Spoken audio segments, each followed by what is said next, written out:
Why are the Democrats handing Trump dictatorial powers to destroy and bankrupt his political opposition?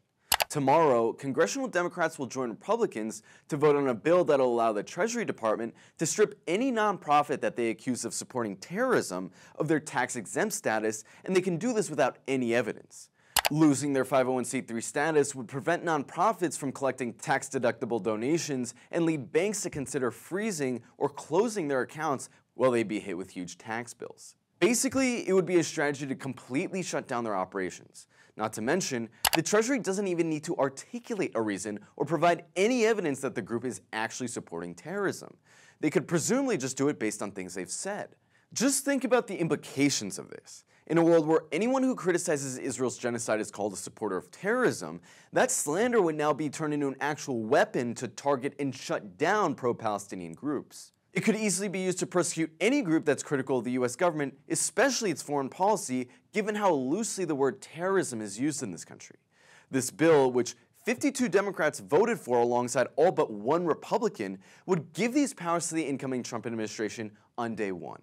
So far, over 150 civil society groups have expressed their opposition to this bill in an open letter to Congress. Congress initially tried to fast-track this bill and almost got the two-thirds majority required for fast-track bills with the help of several right-leaning and pro-Israel Democrats. Tomorrow, they're set to vote on it again, but this time only with a simple majority, meaning it's very likely to pass. It's already incredibly illegal to support terrorist organizations. You can go to jail for this, and there's a legal standard to prove you're actually supporting terrorism materially. Not to mention, any nonprofit can lose its status if it does anything illegal. So all this begs the question, why does the executive branch even need such sweeping powers in the first place?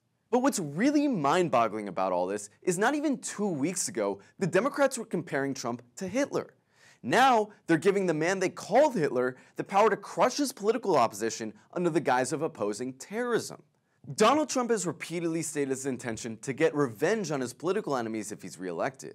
He's also pledged to have pro-Palestine activists, which he's repeatedly tried to associate with terrorism, deported. Other groups at risk could include pro-immigrant groups.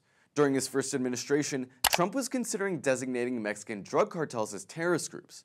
But as we've seen repeatedly, Trump and many of the other right-wing members of his new cabinet have repeatedly claimed that undocumented immigrants coming to America are agents of drug cartels.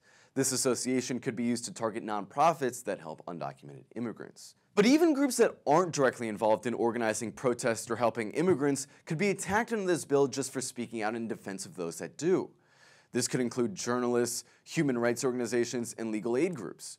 In fact, there's no telling who could be affected by this because of how ambiguous and sweeping the language of the bill is. If there's any lesson to be learned here, it's that the Democrats were never going to save us.